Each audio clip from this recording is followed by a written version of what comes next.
오늘도 지난주에 이어서 우리는 야곱의 인생을 살펴보게 될 것입니다.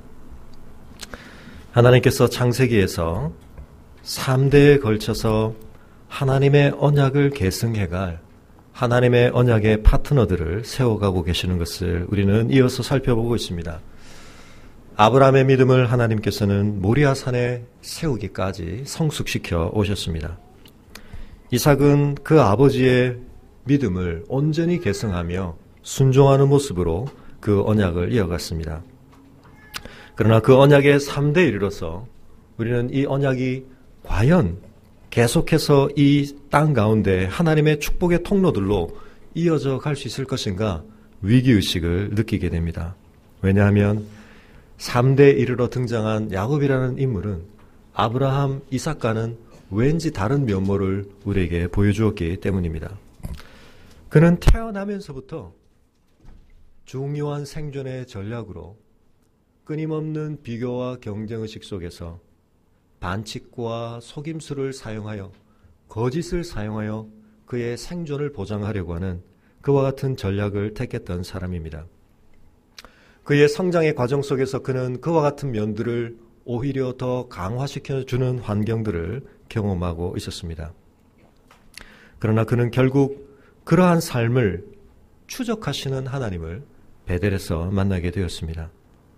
내 인생은 내 야심을 펼치는 곳이고 그 목적을 이루기 위해서 나의 이기적인 욕망을 성취하기 위해서 나는 안면몰수하고 수단 방법을 가리지 않고 모든 것을 사용하여 모든 것을 도구화하여 자신의 성취를 이루어가야 한다고 무한한 경쟁의식 가운데 그 삶을 줄다름치고 있던 야곱을 그러나 하나님은 언약의 하나님으로서 그의 조상의 하나님으로서 추적하셨고 베델에서 만나셨습니다.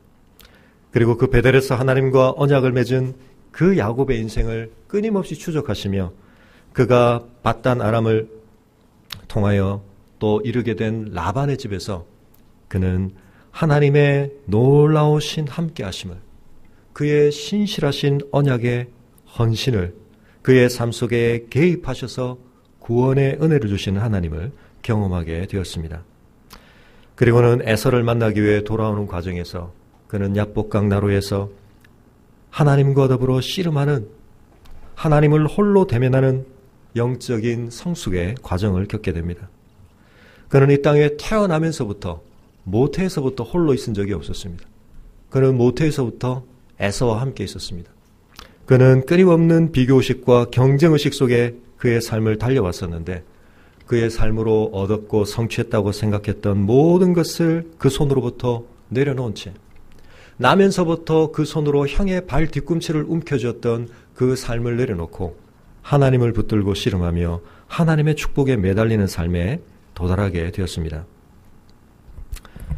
정말 감동적인 영화와 감동을 좀 주려다가 많은 영화의 차이가 무엇인지 아십니까? 영화 속에서 그려지는 인물의 모습이 얼마나 실제적인가 하는 것이 굉장히 중요한 기준이 될 수 있다고 생각합니다. 감동을 막 주려고 하는데 감동을 받으려고 하다가 감동이 잘 안 될 때는 거기서 그려지는 인물이 왠지 우리가 현실에서 만나는 인물과는 좀 다른 꾸며진 모습, 그런 모습들을 보게 될 때 너무나 뻔한 예측 가능한 변화들을 겪는 인물을 보게 될 때 우리는 그런 마음을 겪게 됩니다. 사람은 쉽게 변하나요? 그렇지 않습니다. 다른 사람을 보아서 알 뿐만 아니라 우리는 우리 자신을 보며 이 사실을 뼈저리게 느낍니다. 그런데 우리는 성경 속에서 그려지고 있는 사람의 모습이 너무나 실제적이라는 점에 놀랄 때가 있습니다. 성경은 인생의 모습을 미화시키지 않습니다. 때로 모든 것을 기록하지는 않지만 때때로 그들에 관하여 우리에게 말하는 것들은 정확한 인생의 모습, 우리가 삶에서 부딪히고 만나고 우리가 겪게 되는 모든 인생의 모습들을 정확하게 담고 있는 것을 보게 됩니다. 야곱은 야복강에서 하나님과 더불어 씨름하고 분이엘의 아침을 맞고 형 에서와 20년 넘는 세월 동안 누적된 원한과 갈등을 넘어서는 극적인 화해를 경험하게 되었습니다. 그런데 성경의 이야기가 동화라면 이쯤에서 기대되는 간증, 결말이 있습니다. 그래서 야곱은 하나님과 동행하며 평생 행복하게 살았답니다. 끝. 이렇게 돼야 되죠. 속편이나 시즌2가 나오든 안 나오든 상관없이 일단 거기서 그렇게 한번 끝맺어 줘야 합니다. 근데 우리가 야곱의 인생을 추적하시는 그 하나님을 생각할 때 그의 영적 성숙과 관련하여 기억해야 할 장소가 한 곳 있었습니다. 앞서 말씀드린 바로 그 베델입니다. 그리고 그가 하나님과 더불어 맺은 자신의 영적인 성숙의 중요한 기준이 되는 약속이 하나 있었습니다. 그것은 하나님께서 더 이상 아브라함과 이삭의 하나님, 할아버지와 아버지의 하나님이 아니라 나의 하나님이 되실 것입니다라고 하는 약속이었습니다. 이 약속이 과연 성취되는지의 기준을 놓고 생각할 때 오늘 우리는 야곱이 경험했던 그 엄청난 영적인 사건에도 불구하고 그에게서 여전히 기대에 못 미치는 모습을 발견하게 되는 것입니다. 오늘 우리가 보게 될 야곱의 이야기는 우리가 기대하는 삶의 궤적과는 좀 벗어나 있는 모습으로 나타나고 있는 것을 보게 됩니다. 오늘 우리가 읽기는 35장을 읽었지만 33장과 34장을 우리는 또 살펴서 35장으로 가려고 합니다. 야곱이 눈을 들어보았을 때 에서가 400명의 장정을 거느리고 그를 맞으러 나왔습니다. 그는 다시 한번 가족들을 그리고 그가 거느리고 있는 떼를 분리하기 시작합니다. 여종들과 그들의 자식들을 앞에 두고 레와와 그의 자식들을 그 다음에 두고 마지막으로 라헬과 그 두 여종을 맡겨둡니다. 그러나 여기서 이제 한 가지 변화는 있습니다. 어떤 변화가 있습니까? 앞서에서는 그 모두를 떠나보내고 홀로 뒤에 남았습니다. 조금은 비겁한 모습이죠. 가장으로서는 좀 비겁한 모습입니다. 그러나 그가 분이엘의 아침을 맞은 뒤에 야복강에서 하나님과 더불어 씨름한 뒤에 조금 나아진 면모가 있습니다. 그의 삶의 두려움에 대해서 그가 좀 극복하고 있는 모습을 보게 됩니다. 자기는 그들 앞에서 나아갔다고 말하고 있습니다. 이제 좀 더 책임 있는 두려움을 좀 더 직면하는 야곱의 모습을 보게 됩니다. 그는 몸을 7번이나 땅에 굽히며 그 형 에서에게 나갔다고 말합니다. 이건 거의 봉신이 군주에게 절을 하는 것과 같은 그런 모습입니다. 그가 지금껏 경쟁하며 얻어냈던 것이 무엇입니까? 육신의 서해를 극복한 장자권의 축복을 그는 얻어내기 위해서 엄청난 씨름을 했었습니다. 그런데 마치 그가 그것을 형에게 용서를 구하듯이 또한 그가 속임과 거짓으로 빼앗은 축복에 대하여 형에게 되돌려 주려는 듯이 그는 형 앞에 온갖 예를 다하며 가까이 나가 예물을 제공하고 있는 것을 보게 됩니다. 놀랍게도 형 에서는 그를 맞이하며 목을 서로 어긋맞기고 입 맞추고 눈물로 화해의 포옹을 해왔습니다. 그리고는 이 여인들과 자식들이 누구냐라고 묻습니다. 야곱이 대답합니다. 하나님께서 주의 종에게 은혜로 주신 자식들입니다. 그의 모든 가족들을 소개하여 인사하게 합니다. 에서는 또 묻습니다. 너에게 만나러 오는 길에 만났던 그 모든 떼들 그것들이 무엇이냐? 야곱이 대답합니다. 내 주님께서 나에게 주신 것인데 이제 내 주께 에서를 그와 같이 표현합니다. 은혜를 입으려고 합니다. 에서가 사양을 합니다. 아니다. 나에게 있는 것이 충분하다. 받지 않겠다. 네 소유는 너에게 두어라. 에서가 어떻게 이런 마음을 품게 되었는지 우리는 알 수 없습니다. 그러나 에서의 이와 같은 말에도 불구하고 야곱은 그렇지 않습니다. 내가 형님의 눈앞에서 은혜를 입었사온데 내 손에 있는 이 예물을 제발 받아주십시오. 내가 형님의 얼굴을 배운 즉 하나님의 얼굴을 뵙는 것 같습니다.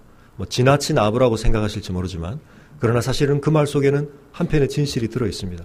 그가 하나님의 얼굴을 지금 대면하고 왔는데 그의 형의 얼굴이 이와 같을 줄은 그는 사실은 예상할 수 없었습니다. 20년을 쌓인 원한과 보복에 일그러진 얼굴을 대할 줄 알았는데 그 형이 이와 같은 표정으로 그를 대하는 것을 볼 때 그는 분이엘의 아침을 맞으며 하나님의 얼굴을 대면하며 씨름했던 그 은혜가 형의 얼굴을 통해 확인되는 것을 보았다고 고백하는 것인 것 같습니다. 하나님이 내게 은혜를 베푸셨고 내 소유도 족하오니 형님께 드리는 예물을 받으십시오. 강권해서 결국은 드립니다. 옛날 야곱 같으면 어떻게 했습니까? 막 드린다고 했지만 안 받겠다고 하면 이미 효과는 받고 그죠? 그러면 킵해도 되는 거죠. 그렇지만 끝끝내 형에게 제공합니다. 근데 이제 그 다음이 문제입니다. 이렇게 놀라운 회복을 경험했는데 에서가 요청합니다. 자, 이제 우리 함께 떠나자. 우리가 너무 오랜 세월 떨어져 있었다. 우리가 이제 형제로서 함께 동행하여 아버지의 땅으로 같이 가자. 네, 여기서부터 이제 야곱의 야곱다움이 어떻게 남아있는지 우리는 보게 됩니다. 야곱이 뭐라고 말합니까?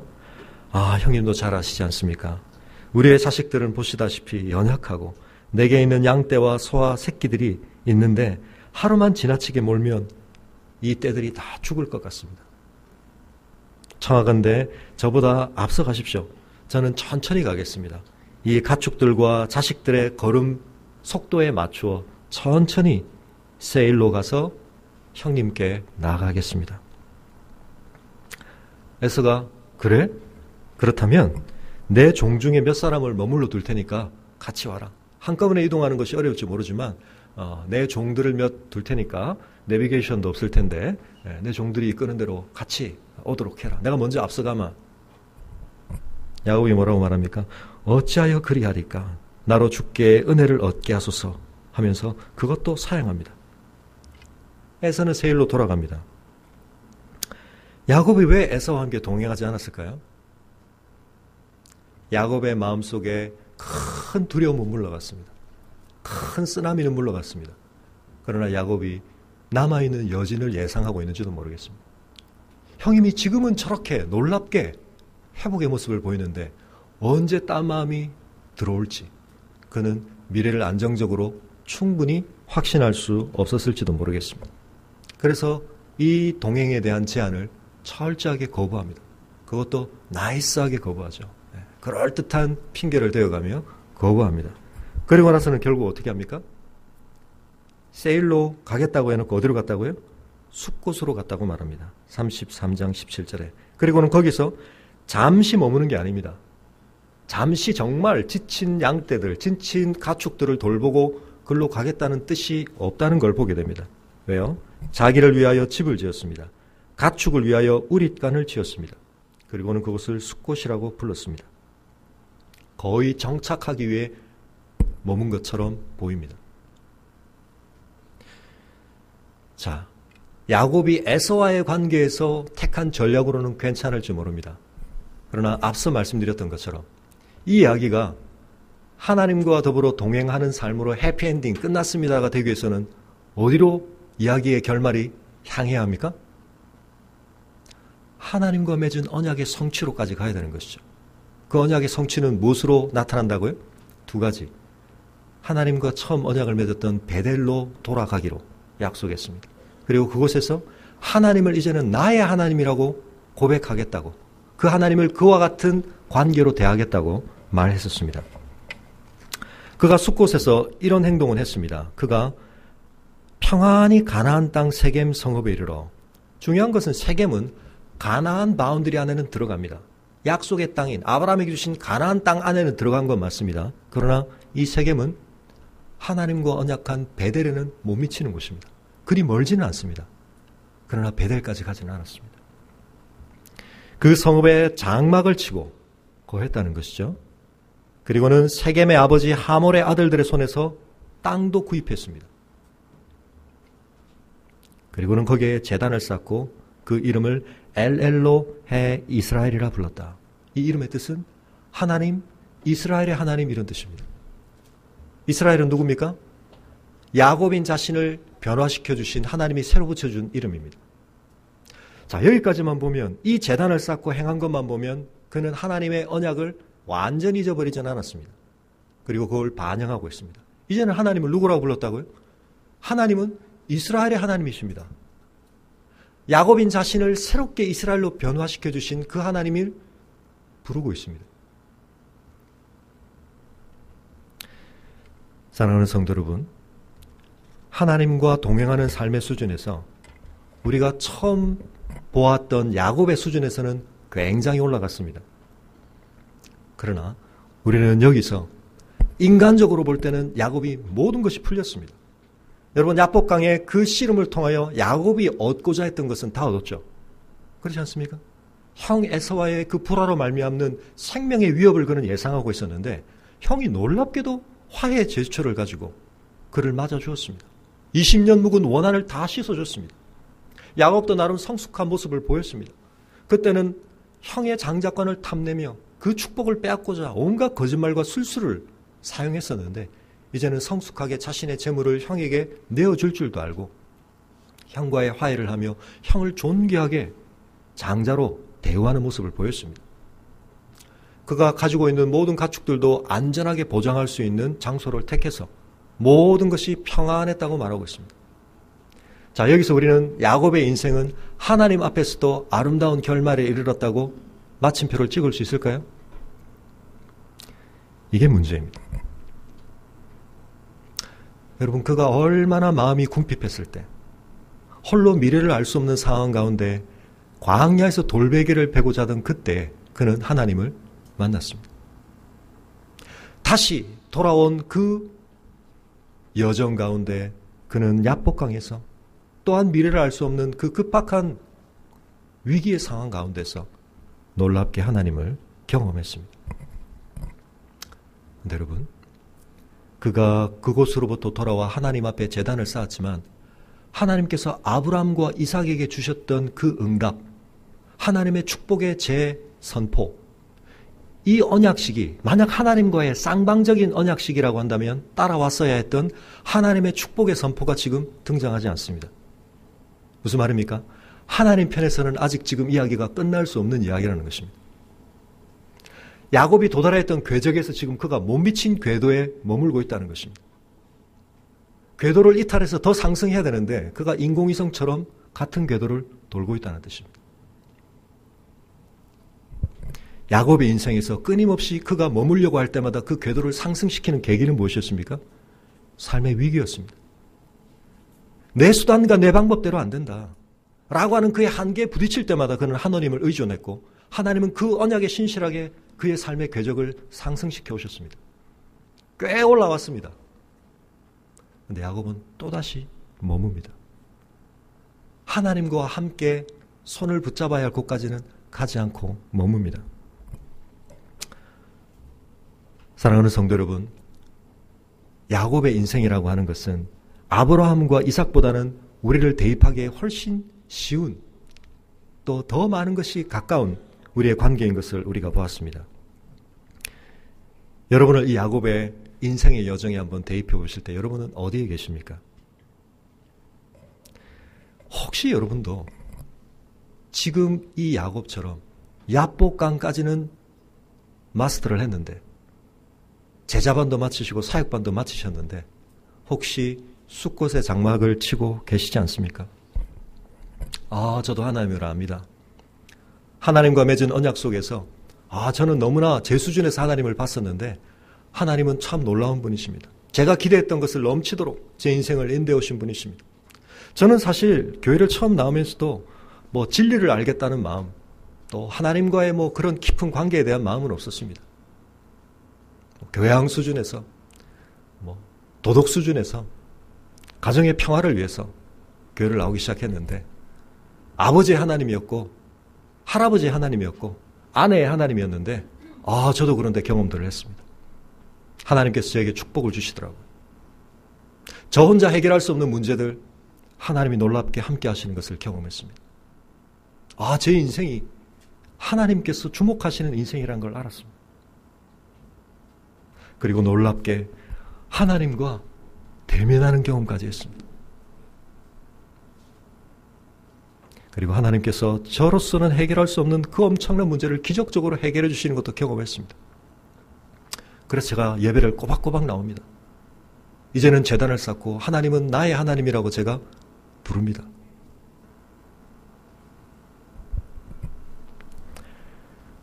근데 하나님은 더 가자고 말씀하십니다. 함께 더 가자고 했던 에서와 동행을 하지 않은 것은 괜찮을 수 있습니다. 그러나 에서와의 동행을 거부하면서 그가 또다시 어디에 머물고 있습니까? 내가 구축한 내 안전의 울타리 속에 거하려고 하는 것입니다. 그리고 하나님과의 관계도 이쯤 되면 내가 적당하게 다 했지 않습니까? 라고 그는 생각하고 있었던 것 같습니다. 뭘 여러분 예상하시게 됩니까? 하나님은 야곱을 여기에 내버려 두실까요? 야곱의 인생을 어떻게 하실까요, 하나님이? 그 궤도를 또 상승시키기를 원하시겠죠? 어떤 일이 예상되십니까? 그가 이 숲곳에서 누리고 있는 이 평화가 계속 유지돼도 괜찮을까요? 괜찮을까요? 이 평화가 그가 맛볼 궁극적인 평화입니까? 그렇지 않다는 것을 우리는 예상하게 됩니다. 이 영적인 예상과 감이 여러분 안에 있으셔야 합니다. 우리가 새벽에 묵상하기 시작한 호세아서, 이스라엘의 역사 속에서 북이스라엘이 누린 시기 가운데 어떤 의미에서는 다윗과 솔로몬을 제외한 시기로서는 가장 안정된 시기였고 풍요로운 시기였습니다. 그런데 하나님이 그때 어떤 말씀을 주십니까? 그들이 누리고 있는 풍요를 뭐 하시겠다고요? 거두시겠다고. 하나님이 방패가 되시고 울타리가 되셔서 보장해주고 계셨던 그 평온함에 대해서 하나님이 울타리를 좀 허물겠다고 말씀하십니다. 대적들이 침입하는 것을 허용하겠다고 말씀하십니다. 이유는 무엇입니까? 그들이 머물러 있는 그 자리가 하나님이 그들과 더불어 가기를 원하셨던 방향에서는, 목적지의 관점에서는 모자란 자리이기 때문입니다. 여러분, 교회를 왜 나오십니까? 평온한 삶을 얻기 위해서 나오십니까? 안정된 삶을 얻기 위해 나오십니까? 축복을 얻기 위해 나오십니까? 네, 그 모든 것들이 그리스도의 몸 안에 보장되어 있습니다. 근데 여러분, 거기에 꼭 한 가지를 추가하시기 바랍니다. 하나님이 나에게 주려고 하시는 궁극적인 안정과 평안과 축복을 누리시기를 기대하실 수 있기를 바랍니다. 여러분의 바람이 잘못된 게 아니라 너무 작은 게 문제입니다. 여러분은 여러분 수준 안에서, 여러분의 기대 범위 안에서 안전하고 평안하고 축복된 것을 원하고 계시죠? 하나님이 그걸 싫어하지는 않으십니다. 그러나 하나님은 그것보다 더 큰 것을 주기를 원하십니다.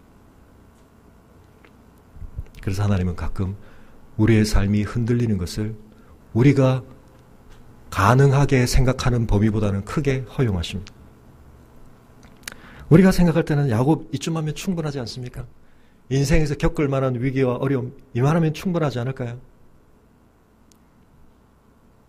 그 충분의 기준은 야곱이 하나님의 언약의 파트너로서 합당한 모습을 갖게 되었느냐 아니냐의 수준에서 판단해야 한다는 것입니다.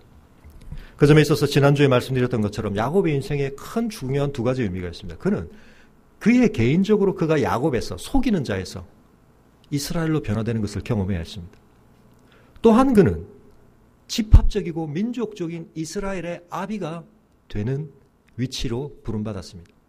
자기 자신이 야곱에서 이스라엘로 성숙할 뿐만 아니라 그를 통하여 이제 3대에 걸친 언약을 통하여 주신 하나님의 이 언약이 열방 가운데로 퍼져갈 수 있는 중요한 민족으로서의 확산, 12족장의 아버지가 되는, 그래서 그 12족장 전체가 하나님의 복의 통로가 될 만한, 언약의 파트너가 될 만한 성숙을 이끌어내는 씨름의 중요한 과제를 짊어지고 있는 것입니다. 무슨 말입니까? 그의 개인적 실존뿐만 아니라 그를 통해 생겨난 이 가정과 가족과 민족의 관계성 속에 성숙이 또한 이루어져야 했던 것입니다. 이전과 관련해서 창세기에 남은 모든 이야기가 야곱의 성숙을 다루는데 이제 그의 자녀들이 중요한 과제로 등장하기 시작합니다. 야곱의 가장 중요한 씨름의 숙제가 무엇이었습니까? 그가 하나님의 은혜를 의지하지 아니하고 자신의 방법을 의지한다는 것이었습니다. 그 자신의 방법 중에 가장 문제가 되는 것은 무엇이었습니까? 그가 불신실하다는 것이었습니다. 간교하다는 것이었습니다. 속임수를 쓴다는 것이었습니다. 거짓을 전략으로 아무렇게나 택한다는 사실이었습니다. 그는 상당히 그런 면모를 걷어냈지만 그러나 여전히 야곱적인 모습을 에서를 돌려보는 과정에서 우리는 살펴보게 됩니다. 34장은 이제 그의 딸의 이야기로 시작합니다. 디나의 이야기입니다. 근데 이 디나를 소개하되 그의 어머니가 누군지를 성경은 콕 집어 밝히고 있습니다. 디나는 누가 낳아준 딸입니까? 레아가 낳은 딸입니다. 그것이 뭘 예상케 하는지 여러분 아시겠죠? 그 땅의 딸들을 보러 나갔다. 사실은 그 당시에 여성들의 이동 문제와 관련해서는 오늘처럼 그렇게 자유롭지가 않습니다. 오늘날도 우리 딸들이 밤에 어디 이렇게 돌아다니면 부모님들이 걱정하시죠. 예. 이때는 더 마찬가지입니다. 근데 디나가 그 땅의 딸들을 보러 갔다는 말은 야곱이 지금 머문 이곳에서 이 민족들과 더불어 지금 허용 범위 이상의 교류와 어떤 관계성이 지금 이어져 가고 있다는 것을 보여줍니다. 그것이 문제가 되었습니다. 히위족 속 중 히몰의 아들, 하몰의 아들, 그 땅의 추장이었던 세겜이 이 디나를 보고 끌어들여 그를 강간하는 사건이 발생하게 됩니다. 물론 암논이 다말을 강간했었던 때하고는 다른 결과입니다. 암논은 그러고 나서 다말을 미워해서 싫어했지만 세겜은 그러지는 않았습니다. 우발적인 행동이었는지 모르지만 그는 마음 깊이 디나를 좋아하는 마음을 갖게 되었습니다. 그리고는 그 소녀를 위로하기까지 했습니다. 그리고는 아버지에게 정식으로 청합니다. 이 여자를 나의 아내로 얻어주십시오. 야곱이 이 소식을 전해드렸습니다. 자신의 딸이 더럽혀졌다는 소식을 들었다고 성경이 말하고 있습니다. 그런데 그 아들들이 들에서 목축을 하고 있었습니다. 그래서 그는 그 아들들이 돌아오기까지 잠잠했다고 기록하고 있습니다. 여러분, 이것이 아버지로서 보일 모습인가요? 야곱은 항상 뭐가 빠릅니까? 계산이 빠릅니다. 지금 이 상황에서는 자기가 어떤 액션을 하는 것도 불리하다는 것을 알았는지 모르겠습니다. 그러나 중요한 한 가지, 야곱의 이 모습과 무엇이 연관될 수 있을까요? 이 딸이 누구였기 때문에? 레아가 낳은 딸이었기 때문에. 아들도 아니고 레아가 낳은 딸이었기 때문에 그랬을 가능성이 있습니다. 여러분, 나중에 생각해 보십시오. 우리가 다음 주에 보겠습니다만 요셉이 일을 당했을 때 야곱이 어땠습니까? 견딜 수 없었습니다. 나중에 베냐민을 보내느냐 안 보내냐 문제를 가지고 야곱이 보이는 태도를 보십시오. 죽어도 못 보냅니다. 그런데 디나가, 딸이 지금 이런 일을 당했는데 야곱이 잠잠히 있다는 것입니다. 지금 이 집안 안에 이상한 기류가 흐르고 있다는 걸 우리가 읽어내야 합니다. 하나님의 언약의 축복의 통로가 되기 위한 언약적 파트너로서의 성숙한 집안의 모습치고는 좀 이상한 기류가 흐르고 있다는 것을 읽어내야 합니다. 세겜 아버지 하몰이 야곱에게 말을 하러 왔습니다. 그때서야 야곱의 아들들도 들에서 이 소식을 듣고 돌아옵니다. 그런데 그 아들들이 보이는 반응은 어떻습니까? 아버지의 반응과 전혀 다릅니다. 모두가 근심하고 심히 노하였다.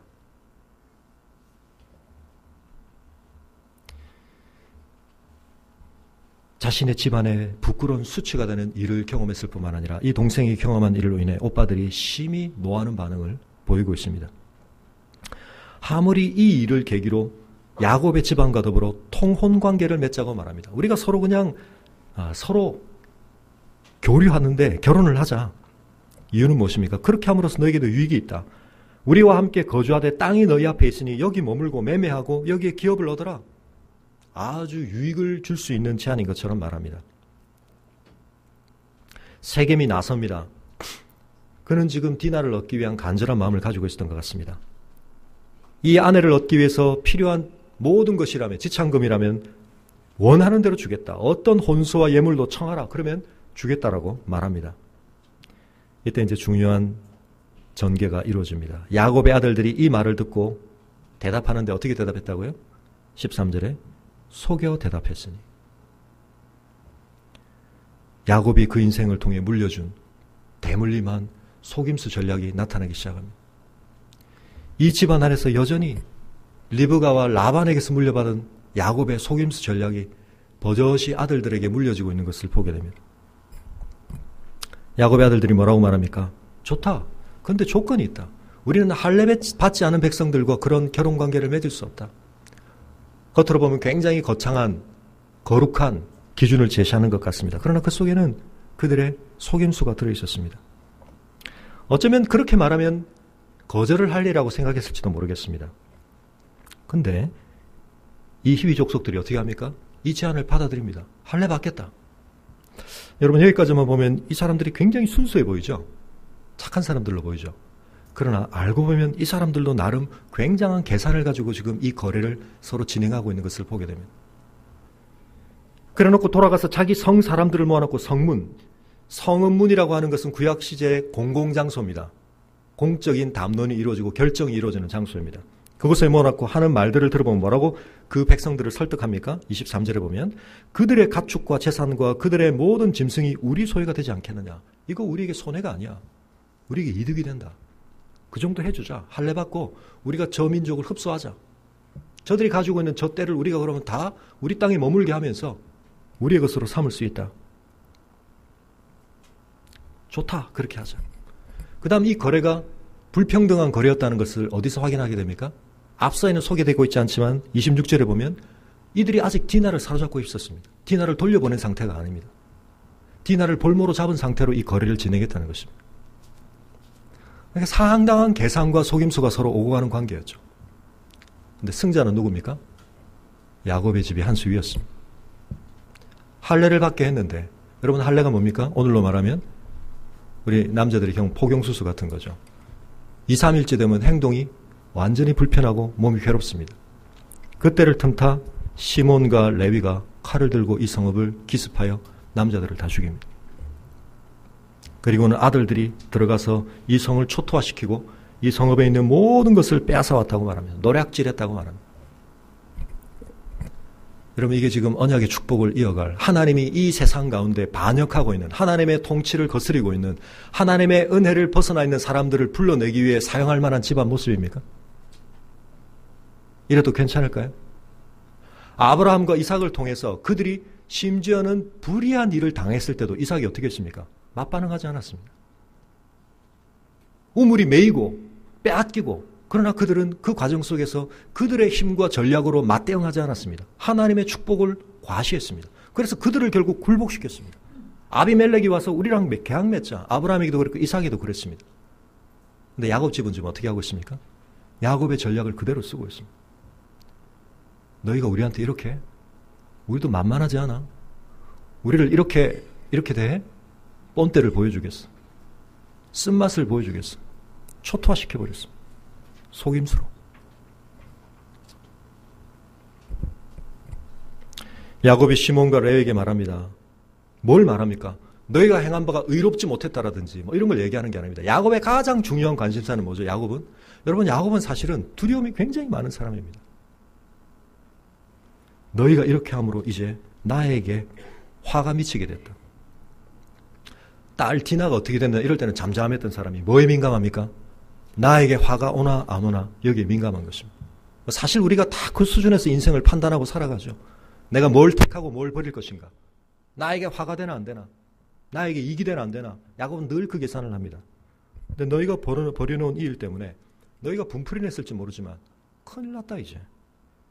우리는 들어온 백성이고 굴러온 돌인데 이 지역에 있는 모든 족속들이 우리보다 훨씬 더 깊은 유대감을 가지고 있는데 그들이 연대해서 연합군을 구성해서 우리를 칠 텐데 우리는 힘이 없다.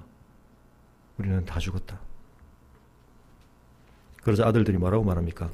아니 그럼 우리 누이를 창녀같이 대우하는데 옳습니까? 아버지의 권위가 별로 없습니다. 어떤 의미에서는 지금 이미 우리가 여기서 읽을 수 있는 것처럼 야곱 집안에서 아버지의 권위가 왜 이렇게 없습니까?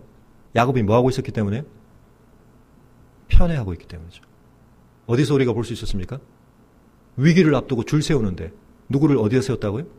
라헬과 요셉만 제일 뒤에 제일 안전한 곳에 마지막까지.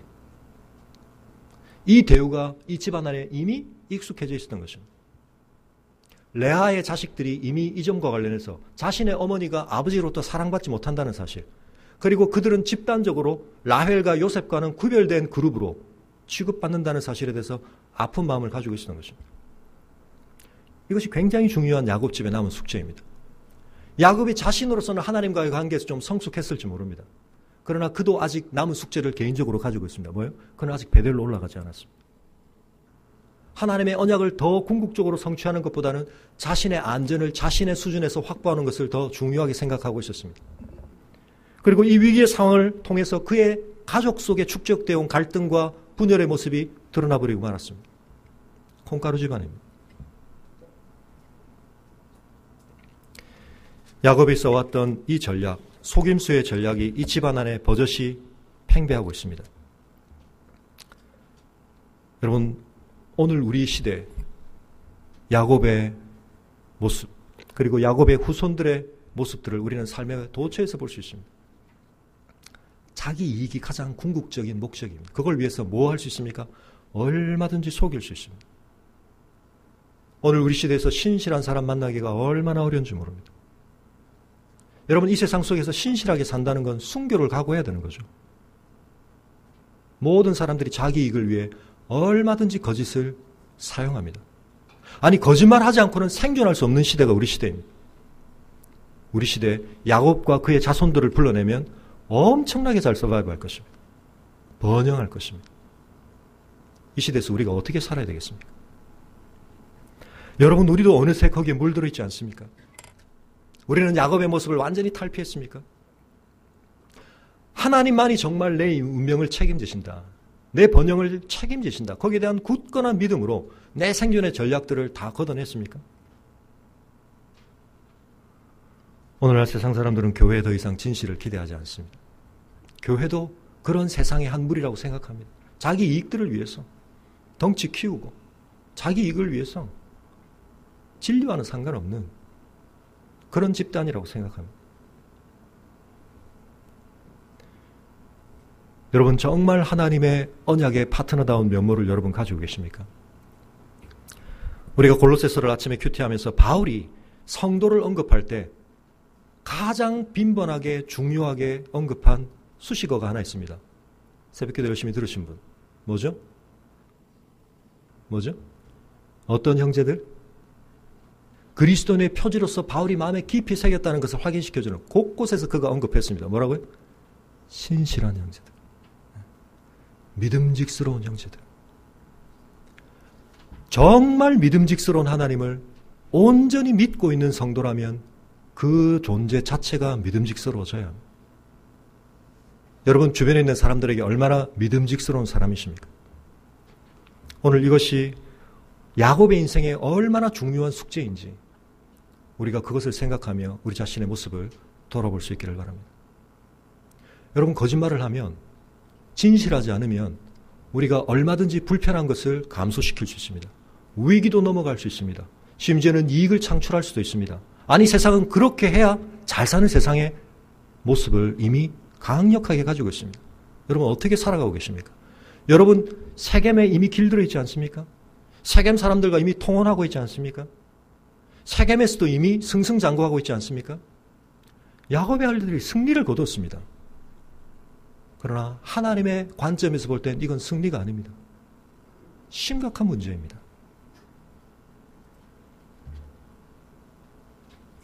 여러분에게 영상 하나를 보여드리겠습니다. 우리나라 정치 1번지 청와대를 제일 먼저 가봤습니다. 청와대 안쪽을 들여다보니까 청와대 안쪽에는 엄청나게 센 수맥이 두 줄기로 흘러들어가고 수맥 끊자마자 서울의 거리로 숫자가 하나도 없이 다 없어졌습니다. 우리나라 축구 16강까지만 해달라고 목을 메고 사정하던 것이 4강까지 올라갔죠. 자, 이거만 하면 수맥 차단하고 발목을 받은 거 아닙니까? 일본 NHK 방송국에서 초청장이 나왔어요. 아, 우리 그 수맥 풍수 특강 좀 해달라고. 일본 사람들이요. 기가 막히는데 내가 가지고 있는 초능력을 빼달라고 나를 초청을 한 거예요. 모 대학 한일대를 졸업했다고 했는데 그것도 가짜고 일본에 간 적도 없고.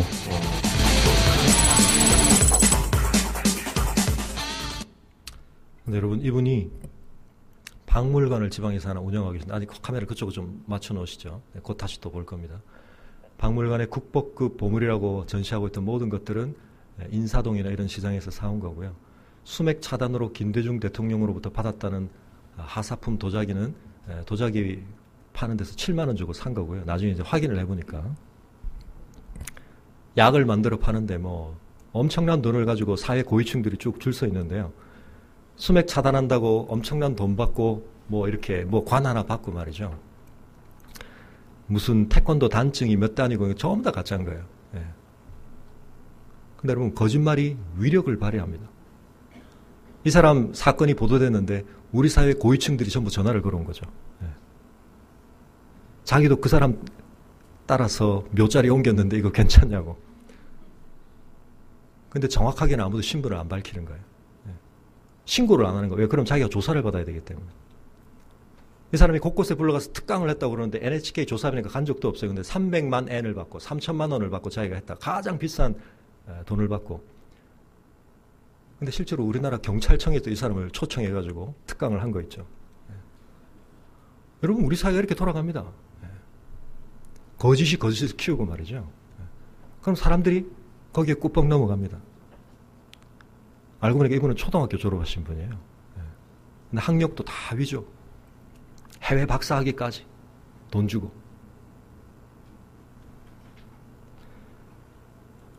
근데 여러분, 우리에게 이런 사람만 문제가 아니라 우리에게 이런 모습들도 얼마든지 나타날 수 있다는 게 문제입니다.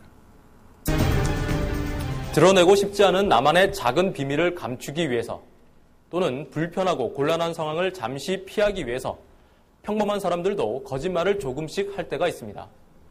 하지만 입만 열면 거짓말이 나오고 거짓말을 멈출 수 없다며 고민하는 일상의 거짓말쟁이들이 우리 주위에도 적지 않았습니다. 3주 전 취재진에게 온 한 통의 메일. 19살의 재수생이라고 밝힌 이 여성은 자신의 거짓말이 너무 심각해 자신이 두렵다고 했습니다. 취재진은 다음날 메일의 주인공 김유미 양을 만났습니다. 다른 사람들은 거짓말을 하면은 좀 중요한 순간에 이렇게 하잖아요. 근데 저는 그냥 일상 내가 어제 뭐 했다 이런 거 말하는 거에서도 거짓말을 해버리니까 이제 제가 제어가 안 되는 거예요. 유미 양의 멈출 수 없는 거짓말 증세가 나타난 건 고등학생 때부터. 지각을 숨기려는 거짓말이 시작이었습니다. 다리를 다쳐가지고 약간 좀 절고 간다고 아까 약국에서 붕대랑 반창고랑 사가지고 감았어요 제가. 어디? 발목에. 감으면 진짜 절게 되거든요 다리를. 유미 양의 거짓말은 점점 습관적으로 변해 부모님 몰래 친구들과 간 여행이 가출 신고로까지 커지기도 했습니다.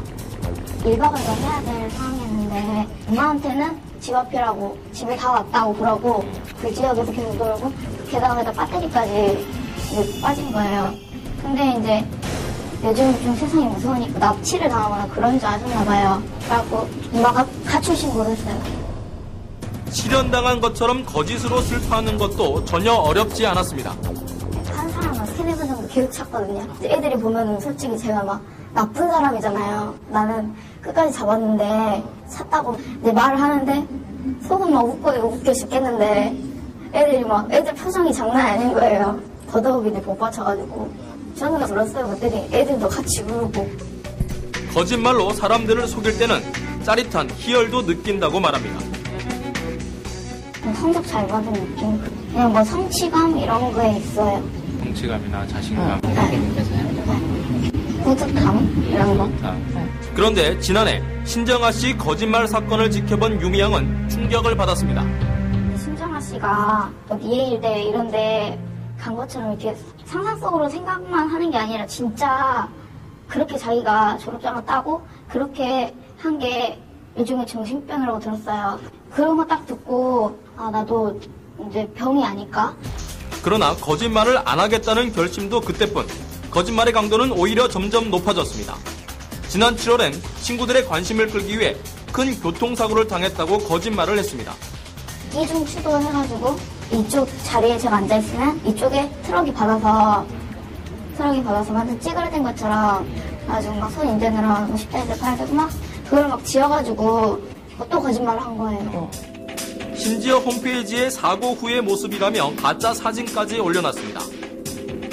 하루에도 몇 번씩 거짓말을 반복하다 보니 이젠 현실과 거짓에 혼동이 온다고 말합니다.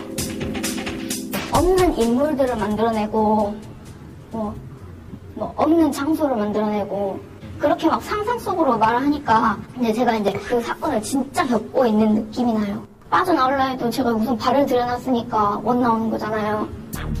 취재진은 유미 양에게 전문의의 상담을 받아보도록 권유했습니다. 전문의는 유미 양이 어릴 때 받은 상처가 습관적인 거짓말의 원인이라고 진단합니다. 아버지가 사업하다가 부도가 났나 봐요. 빚쟁이들이 쫓아왔대요, 집에를.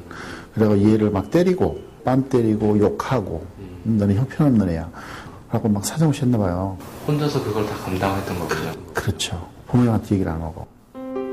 현실은 초라하지만 부모와 친구들에게는 완벽한 모습으로 인정받으려는 욕구가 병적인 거짓말로 이어졌다는 분석입니다. 모든 면에서 성공적인 사람.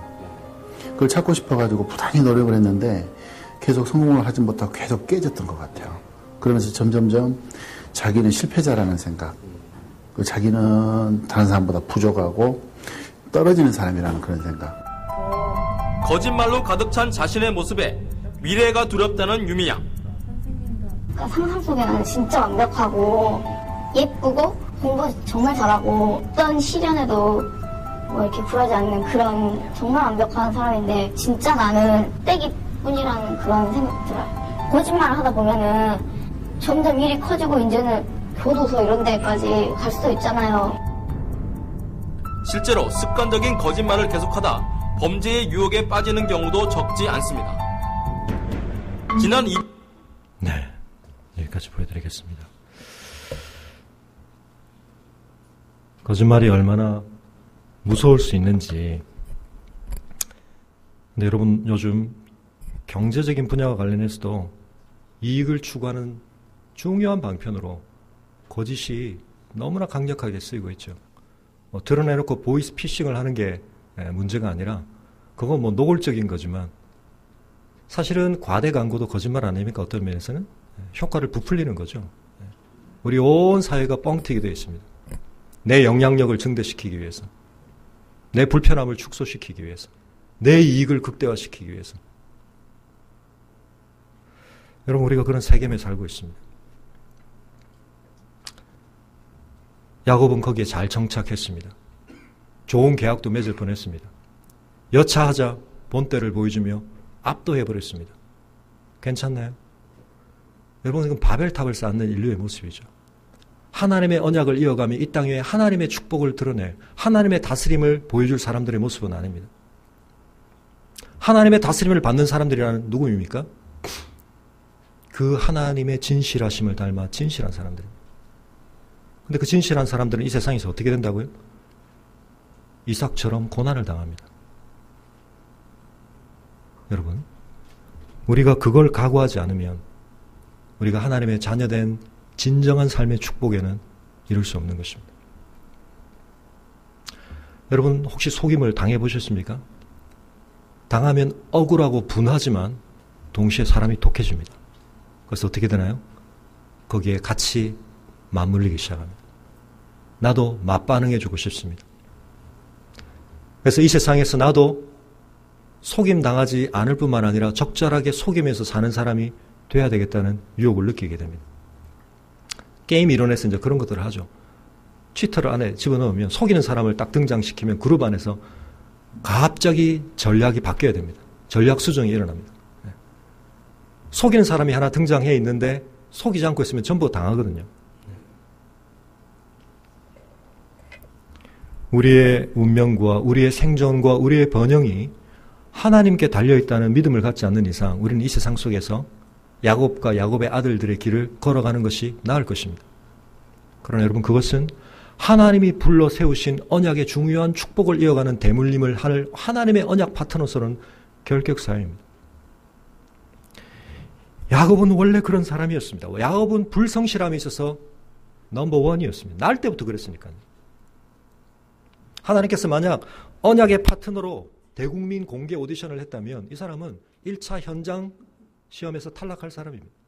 언약의 파트너가 된다는 건 무엇입니까? 약속을 붙들고 지켜가는 관계인데. 근데 그 하나님이 지금껏 어떻게 오셨습니까? 그를 철들게 하시고 그를 성숙시키시고 그가 어떻게 하는지와 관계없는 하나님의 일방적인 신실하심을 나타내는 아브라함을 성숙시키시고 이삭을 성숙시켰던 그 방법으로 야곱을 대하고 계십니다. 우리는 그렇게 생각합니다. 아, 하나님, 야곱 같은 사람은 말이야 전략을 바꾸셔야 돼요. 네, 맞습니다. 그래서 하나님이 좀 많이 어려움을 허락하십니다. 아브라함과 이삭도 못지않은 어려움이 있었지만 여러분, 야곱 인생이 왜 이렇게 힘든지 우리가 들여다볼 필요가 있습니다. 그러나 하나님이 그 속에서 끊임없는 신실하심을 또한 나타내십니다. 부모와 자녀 사이에 지난번에 제가 동영상으로 보여드렸지만 우리 자녀들의 신실함을 증가시키는 중요한 방편은 다른 게 아니라 부모가 약속을 일관적으로 지키는 것입니다. 부모가 자기 신실성을 보여주는 것입니다. 물론 그것만 가지고는 안 되는 경우가 있습니다. 그래서 이제 악순환에 좁혀지지 않은 평행선의 줄다리기가 시작되죠. 너 못 믿겠다. 그래서 자유를 줄이고 더 의심하고 감시하고 통제합니다. 그럼 자녀들은 어떻게 합니까? 나를 좀 믿어달라. 그래서 나에게 자유를 줘야 나도 그럴 마음이 생기지. 서로가 이제 팽팽하게 갑니다.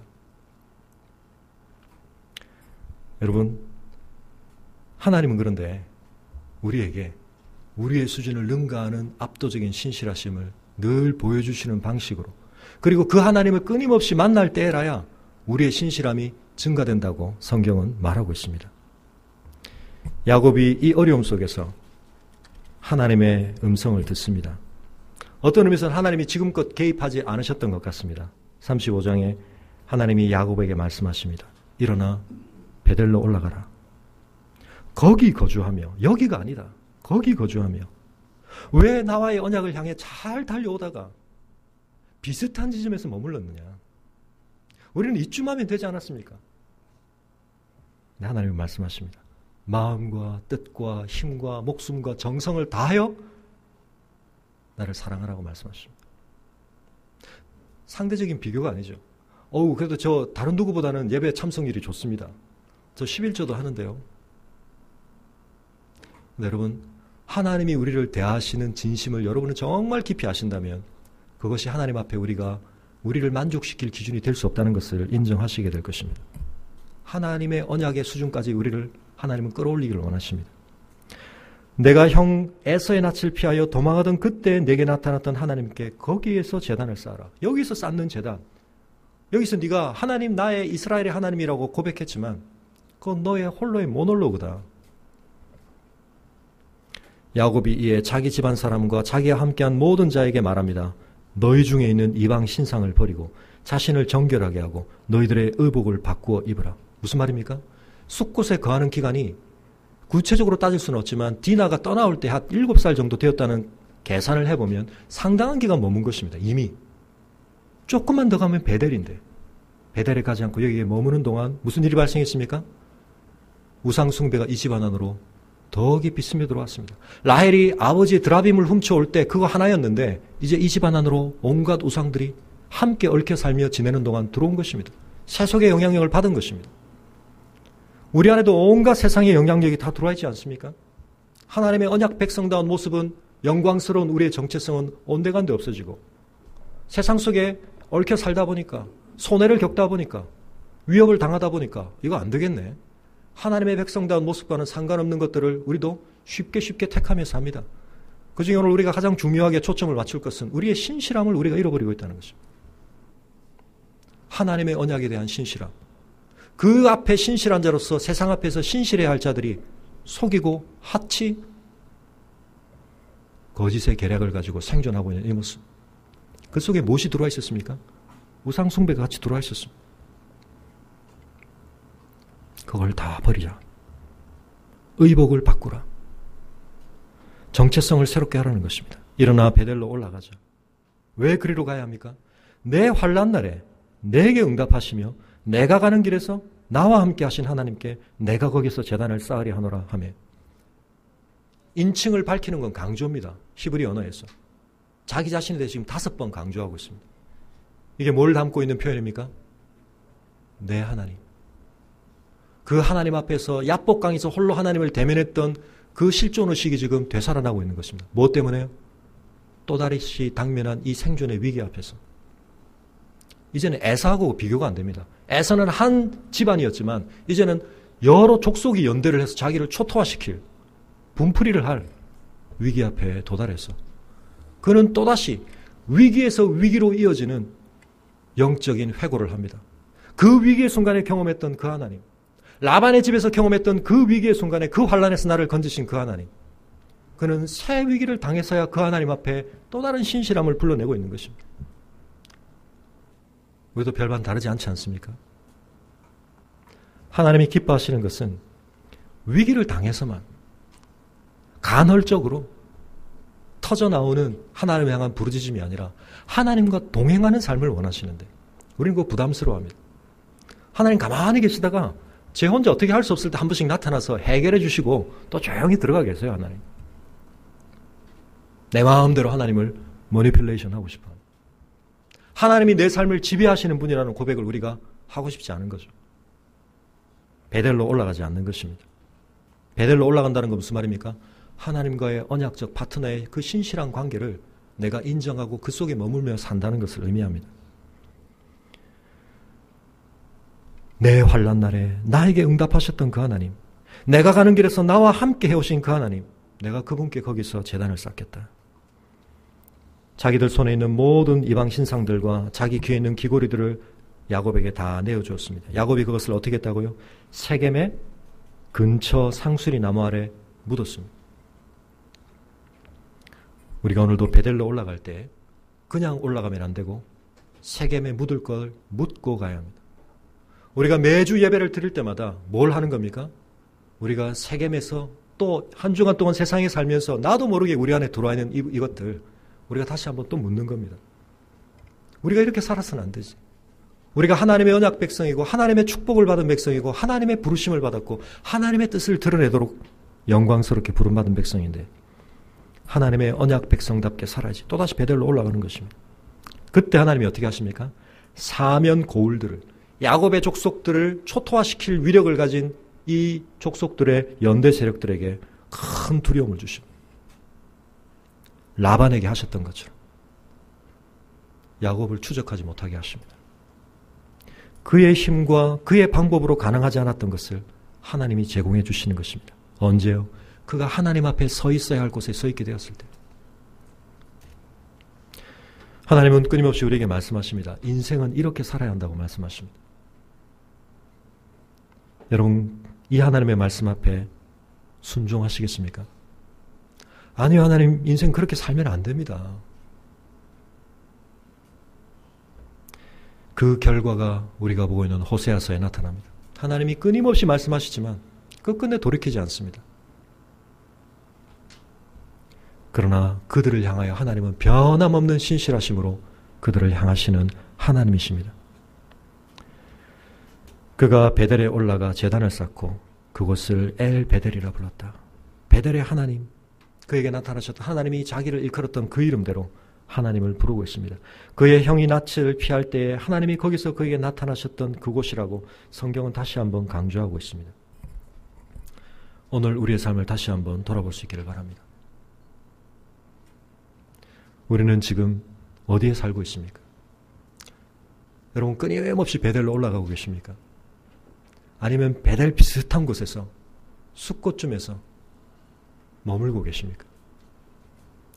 우리 안에 남아있는 야곱적인 본성, 또한 우리의 삶의 영향력 안에 남아있는 야곱 집안의 이 문제들, 다음 주에는 이제 우리가 요셉의 이야기를 초점하며 살펴보겠지만 여전히 숙제는 야곱의 숙제입니다. 하나님의 언약 백성다움을 이루고 있지 못한 이 안타까운 모습에 대하여 하나님은 우리에게 말씀하십니다. 너희는 거기 있으면 안 된다.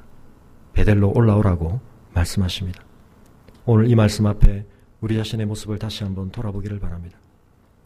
여러분, 하나님을 향한 베델로 올라가고자 하는 헌신의 열정이 여러분 안에 얼마나 역동하고 계십니까?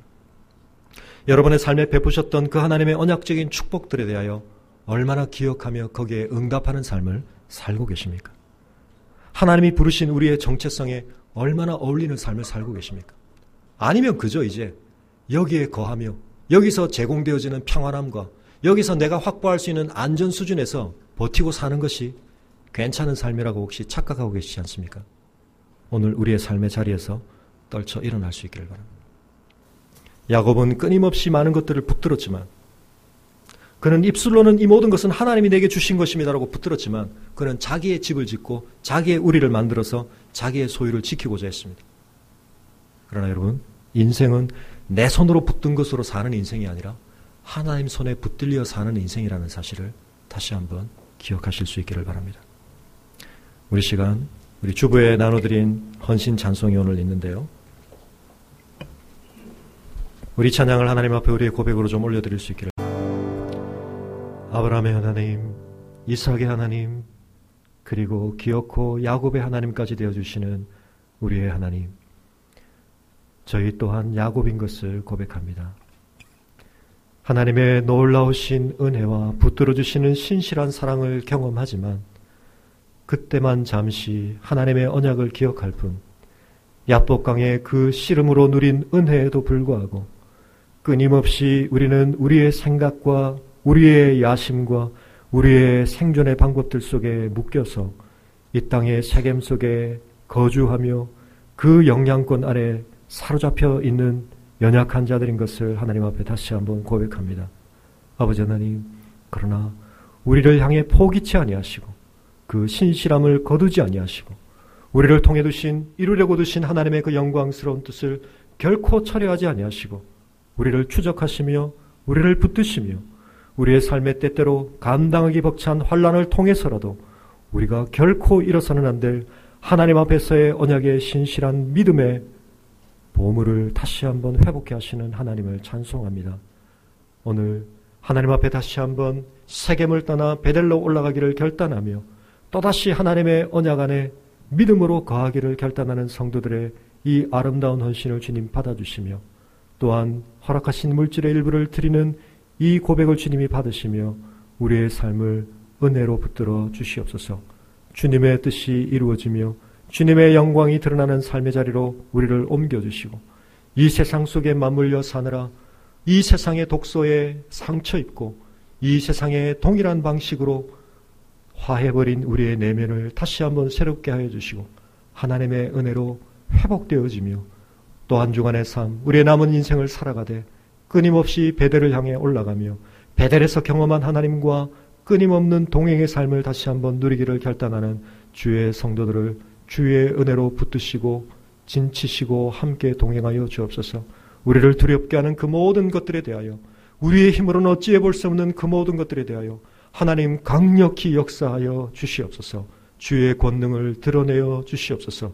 우리의 연약한 믿음을 붙들어 주시옵소서. 이제는 우리 주 예수 그리스도의 은혜와 우리 아버지 하나님의 그 크신 사랑과 성령의 교통하심이 익숙한 삶의 자리를 또다시 떠나 환난 중에 우리를 도우셨고 우리의 인생을 통해 영광받기 원하시는 하나님의 언약의 장소 베델을 향해 올라가기를 다시 한번 결단하는 주의 존귀한 성도들의 걸음 위에 지금부터 영원토록 함께 하시기를 간절히 축원하옵나이다.